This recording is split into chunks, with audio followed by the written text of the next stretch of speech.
하나님 말씀 함께 보겠습니다. 함께 보실 하나님 말씀은 마태복음 21장 33절에서 46절까지입니다. 마태복음 21장 33절에서 46절까지 우리 다 찾으신 줄 알고 같이 한 목소리와 함께 합독하도록 하겠습니다. 함께 읽겠습니다. 시작. 다른 한 비유를 들으라. 한 집 주인이 포도원을 만들어 산 울타리로 두르고 거기에 즙자는 틀을 만들고 망대를 짓고 농부들에게 새로 주고 타국에 갔더니 열매 거둘 때가 가까움에 그 열매를 받으려고 자기 종들을 농부들에게 보내니 농부들이 종들을 잡아 하나는 심히 때리고 하나는 죽이고 하나는 돌로 쳤거늘 다시 다른 종들을 처음보다 많이 보내니 그들에게도 그렇게 하였는지라. 후에 자기 아들을 보내며 이르되 그들이 내 아들은 존대하리라 하였더니 농부들이 그 아들을 보고 서로 말하되 이는 상속자니 자 죽이고 그의 유산을 차지하자 하고 이에 잡아 포도원 밖에 내쫓아 죽였느니라. 그러면 포도원 주인이 올 때 그 농부들을 어떻게 하겠느냐? 그들이 말하되 그 악한 자들을 진멸하고 포도원은 제때에 열매를 바칠 만한 다른 농부들에게 새로 줄지니이다. 예수께서 이르시되 너희가 성경의 건축자들이 버린 돌이 모퉁이의 머릿돌이 되었나니 이것은 주로 말미암아 된 것이요 우리 눈에 기이하도다 함을 읽어본 일이 없느냐. 그러므로 내가 너희에게 이르노니 하나님의 나라를 너희는 빼앗기고 그 나라의 열매 맺는 백성이 맺으리라. 이 돌 위에 떨어지는 자는 깨지겠고 이 돌 사람 위에 떨어지면 그를 가루로 만들어 흩으리라 하시니 대제사장들과 바리새인들이 예수의 비유를 듣고 자기들을 가리켜 말씀하심인 줄을 알고 잡고자 하나 무리를 무서워하니 이는 그들이 예수를 선지자로 알미었더라. 아멘. 함께 말씀을 살펴보도록 하겠습니다. 신약 성경 27권 중에 예수님의 행적을 그린 책을 우리는 복음서라고 합니다. 복음서는 모두 4권이죠. 그러나 그 중에 마태복음, 마가복음, 누가복음은 비슷한 관점과 비슷한 흐름을 가지고 이야기해요. 그래서 공관복음이라고 이야기합니다. 예수님을 추적하는데 갈릴리부터 예루살렘까지 지리적 이동으로 추적을 해요. 그리고 예루살렘의 일을 좀 더 비중 있게 이야기합니다. 가르치시고 고치시고 전파하시는 예수님의 사역에 주목하고 있죠. 이 모든 것들이 공통된 관점입니다. 그러나 각각의 특징도 존재해요. 우리는 마태복음 같이 함께 묵상하고 있지 않으십니까?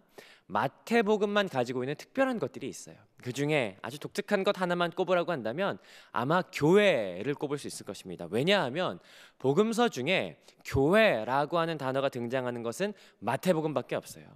물론 딱 2번밖에 쓰이지 않지만 마태복음은 교회를 계속해서 염두에 두고 말하고 있어요. 새로운 공동체, 새로운 시대는 마태복음이 이야기하는 주요한 이슈 중에 하나이죠. 오늘 본문도 그의 한 본문일 것입니다. 교회를 향한 기대감이 이 본문 안에 들어가 있는 것을 우리가 찾을 수 있죠. 우리가 오늘 함께 살피는 마태복음 21장 33절에서 46절까지는 마태복음 21장 33절에서 예수께서 성전에 들어가셨다라고 하는 기록과 24장 1절 예수께서 성전에서 나오셨다라고 하는 기록 사이에 있어요. 그 사이에서 성전 안에서 종교 지도자들과 논쟁을 펼치는 내용 가운데 하나의 장면입니다. 그 내용은 이렇게 구성되어 있습니다. 3번의 비유와 3번의 질문과 대답으로 구성되어 있어요. 그 중에 우리가 함께 오늘 보는 이 내용은 2번째 비유에 해당하는 장면이죠. 오늘 본문은 3단락으로 구분할 수 있을 것 같아요. 33절부터 41절까지는 예수님께서 비유를 말씀하세요.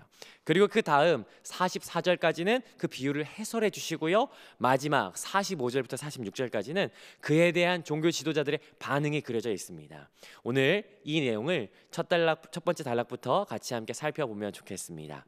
먼저 33절 같이 한번 읽어보면 좋겠어요. 33절 같이 한번 읽어보면요. 시작.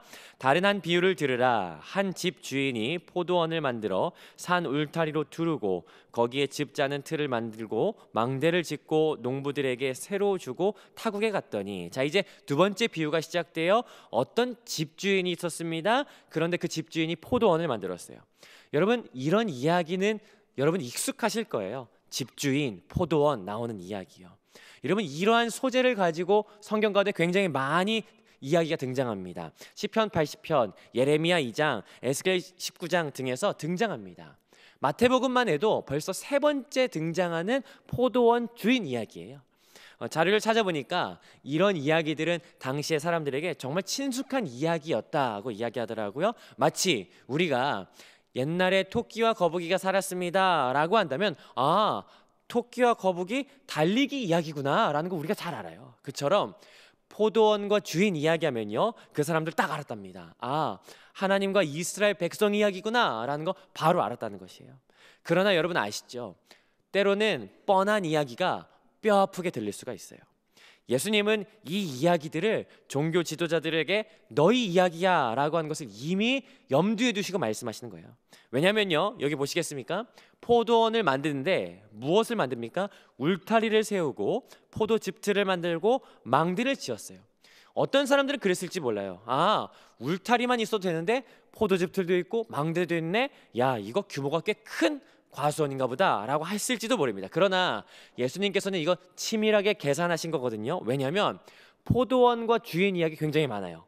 그러나 울타리, 포도즙틀, 망대 이 세 가지 요소가 들어가는 장면은 이사야 5장 2절밖에 없습니다. 수많은 이야기 중에 이사야 5장에 나오는 포도원 이야기는 우리가 잘 아는 이야기예요.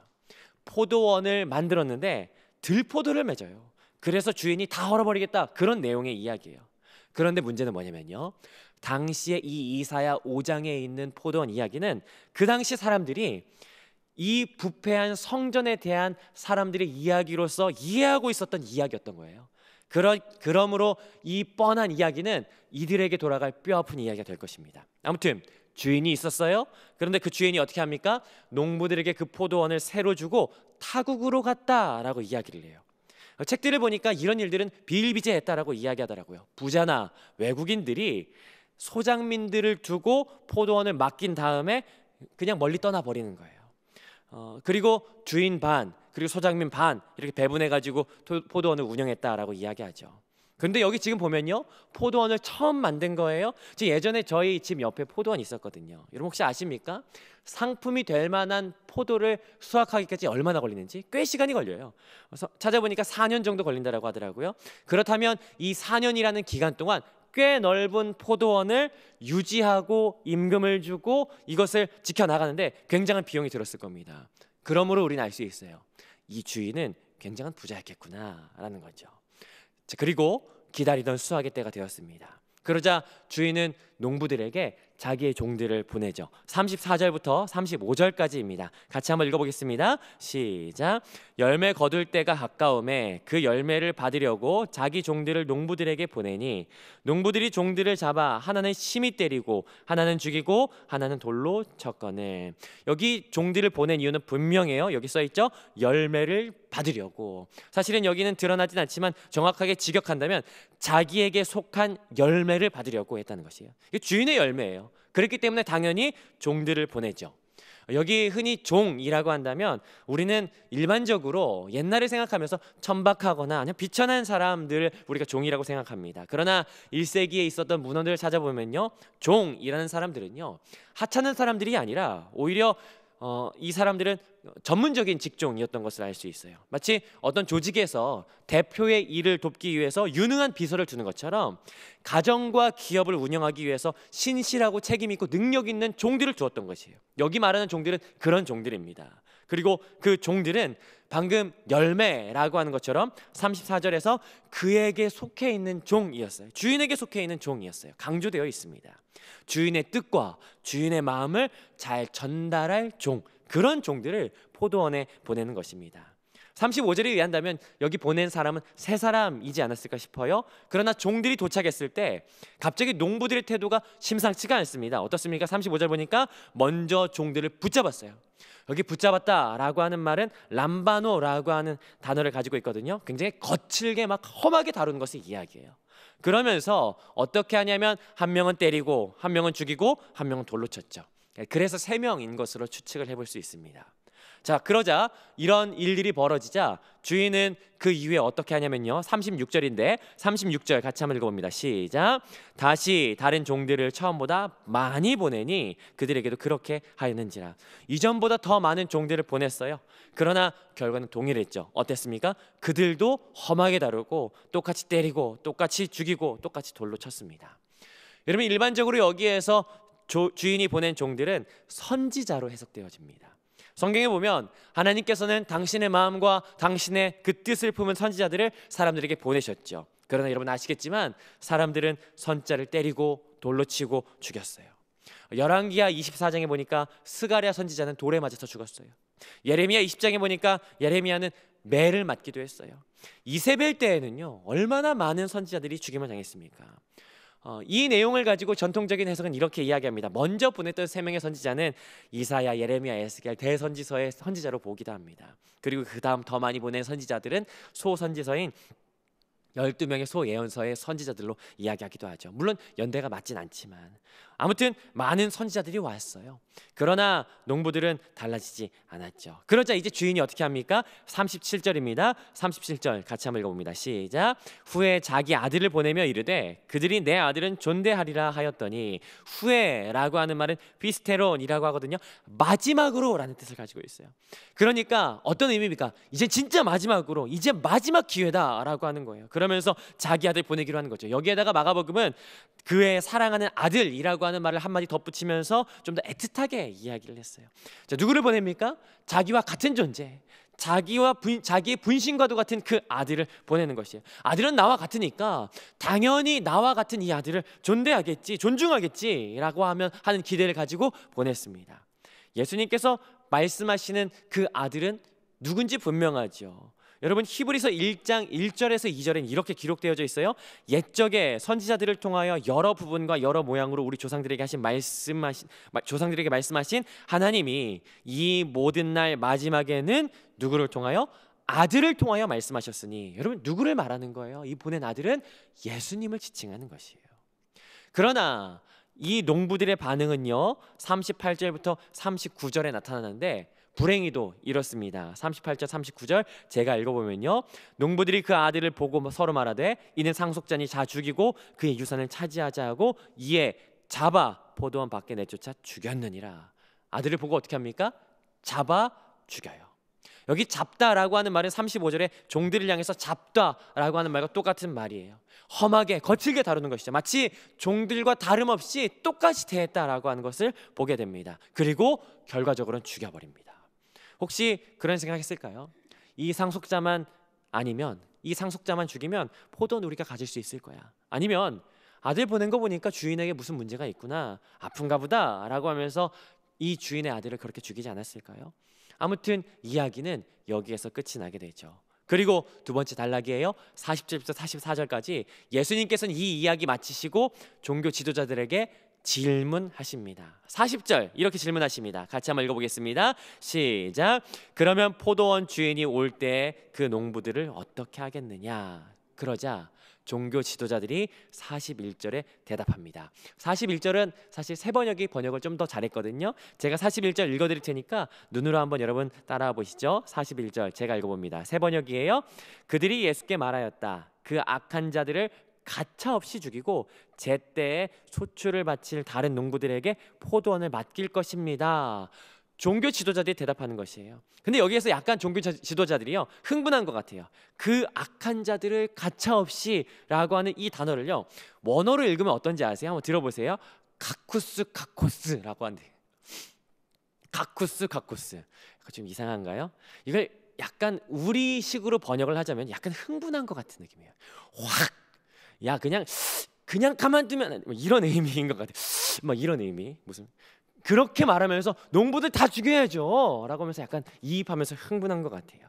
그러면서 뭐라고 해요? 41절 하반절인데 포도원은 이후에 여러분 같이 한번 읽어보겠습니다. 41절 하반절 같이 읽습니다. 시작. 포도원은 제때 열매를 바칠 만한 다른 농부들에게 새로 줄지니이다. 포도원은 어떻게 하라고요? 농부들은 다 죽이고 그 다음에 포도원은 제때에 바칠 만한 다른 농부들에게 새로 주는 게 맞다라고 이야기해요. 그러자 이 이야기가 마쳤는데 예수님께서 이렇게 곧바로 말씀하십니다. 야, 너희도 성경에서 이런 말 본 적 없냐? 라고 하면서 이런 얘기 있지 않냐? 말씀하시는데 이 말씀은 시편 118편 22절 23절 말씀하시거든요. 그게 42절에 기록되어져 있어요. 42절 예수님께서 이렇게 이야기하십니다. 우리 같이 한 목소리 읽어보겠습니다. 시작. 예수께서 이르시되 너희가 성경의 건축자들이 버린 돌이 모퉁이의 머릿돌이 되었나니 이것은 주로 말미암아 된 것이요 우리 눈에 기이하도다 함을 읽어본 일이 없느냐. 여러분, 갑자기 죽은 아들을 이야기하다가 예수님께서 갑자기 돌 이야기하세요. 아니, 이게 갑자기 무슨 뜬금없는 이야기지 싶을 수가 있습니다. 그런데 이게 한글 번역이라서 잘 이해가 안 되는, 잘 연상이 안 되는 거거든요. 이거 사실 언어 유희입니다. 돌이라고 하는 단어와 아들이라고 하는 단어가요, 사실 그게 크게 차이가 없어요. 돌이라고 하는 단어는 에벤이라고, 에벤에셀 하나님이라고 할 때 에벤이 돌이라고 하는 의미예요. 근데 아들은요 벤이라고 합니다. 그러니까 애차이예요, 애차이. 별 차이가 없어요. 그러니까 예수님은 여기에서 돌과 아들을 같은 의미로 두시는 것이에요. 마치 농부에게 아들이 버림받은 것처럼 시편 말씀에 건축자들에게 돌이 버림받은 것, 이런 식으로 연관을 시키는 것이에요. 그러면서 여기에서 예수님께서 진짜 말씀하시고 싶었던 것은 뭐냐면은 그 건축자들의 버린 돌이 뭐가 되었다는 거예요? 모퉁이의 머릿돌이 되었다는 거예요. 여러분, 우리가 흔히 모퉁이 돌이라고 생각하면 어떤 건물에 이렇게 앞에 정문에 붙어있는 자그마한 돌 이렇게 생각해요. 몇 월 며칠 완공 뭐 이런 거 써 있는 거 머릿돌이라고 생각하시는데요, 그렇지 않습니다. 머릿돌은요 건물이 올라가는데 가장 중요한 기초석이에요. 그러니까 우리나라 건축물로 이야기하면 주춧돌이 되는 거예요. 모퉁이 돌이면요 건물의 양쪽 방향을 지탱하는 가장 중요한 돌입니다. 튼튼한 돌이에요. 그게 누구냐는 거예요? 건축자들이 그냥 쓸모없어서 버린 돌, 그 돌이 농부들에게 버림받은 그 아들이 가장 중요한 주춧돌이 되었다라고 하는 것을 의미하는 것이죠. 여기서 말하는 것이 누구입니까? 예수님을 의미하는 거예요. 그런데 뭐라고 하냐면 그 예수님이 모퉁이 돌, 그 머릿돌이 되었다라고 하는데 이건 에베소서 2장 20절에서 동일하게 이야기하죠. 이스라엘에게 버림받았지만, 그러나 실패한 것 같지만, 그러나 버림받은 돌이 새롭게 시작하는 하나님의 나라에서 중요한 돌이 되었다라고 하는 것을 이야기합니다. 자, 이제 이 이야기를 듣자 45절에서 종교 지도자들이 눈치챘어요. 아, 이거 우리 보고 하는 말이네. 이 농부 우리라고 하는 말이네. 아니, 그러면 그 죽임당한 하나님께 보냄받은 그 아들은 그럼 누구야? 예수님 말하는 거 아니야? 라고 하면서 화가 잔뜩 났어요. 그래서 46절입니다. 46절 같이 한번 읽어보겠습니다. 함께 읽습니다. 시작. 잡고자 하나 무리를 무서워하니 이는 그들이 예수를 선지자로 알미었더라. 아멘. 오늘 말씀을 좀 정리해 보면요, 오늘 예수님께서는 종교 지도자들에게 포도원과 주인 이야기를 들려주세요. 그러면서 종교 지도자들 너희들이 누구인지 명확하게 드러내십니다. 그리고 동시에 예수님은 자기 자신이 어떤 존재인지 드러내시죠. 종교 지도자들은 어떤 존재였습니까? 아들을 죽인 농부였어요. 돌을 버린 건축자였어요. 그러나 예수님은 어떤 분이십니까? 죽임당한 아들이었지만, 버림받은 돌이었지만, 그러나 모퉁이 돌이 되셨어요. 머릿돌이 되셨어요. 이게 오늘 본문의 내용이었죠. 그런데 오늘 이 본문을 좀 자세히 묵상하다 보면 본문 안에서 의문이 하나 생깁니다. 그건 뭐냐면요, 41절 한번 보시겠어요? 41절 보면 제때 열매를 바칠 만한 다른 농부가 있어요. 이거 과연 누구일까? 그리고 우리가 오늘 살펴보진 못했지만 43절에 그들을 대신해서 하나님 나라를 받을 열매 맺는 백성, 이 사람들 대체 누구일까라는 것이에요. 누가 아들을 죽인 그 농부를 대신해서 이제 누가 주인에게 제때 열매를 바칠 것인가라는 거예요. 누가 열매를 맺어서 하나님 나라를 받을 그 공동체가 되겠느냐라고 하는 것이에요. 여러분, 마태복음이 말하는 공동체가 있어요. 그건 무엇인지 아십니까? 교회라는 사실이에요. 교회는 우리가 생각하는 그런 모임, 그런 단체, 아니면 같은 성향이 맞는 사람들의 모임, 사교적인 곳, 그런 곳이 절대 아닙니다. 여러분, 교회가 어떤 존재인지 아십니까? 교회는요 33절에 의하면 마치 주인이 타국에 갈 때 자기의 포도원을 맡길 새로운 존재라는 사실이에요. 주인의 사역을 위임받은 영광스러운 존재가 바로 교회라는 사실이에요. 두 번째, 교회는 어떤 존재인지 아십니까? 41절이에요.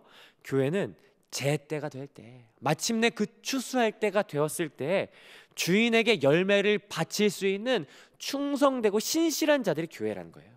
여러분 그거 아십니까?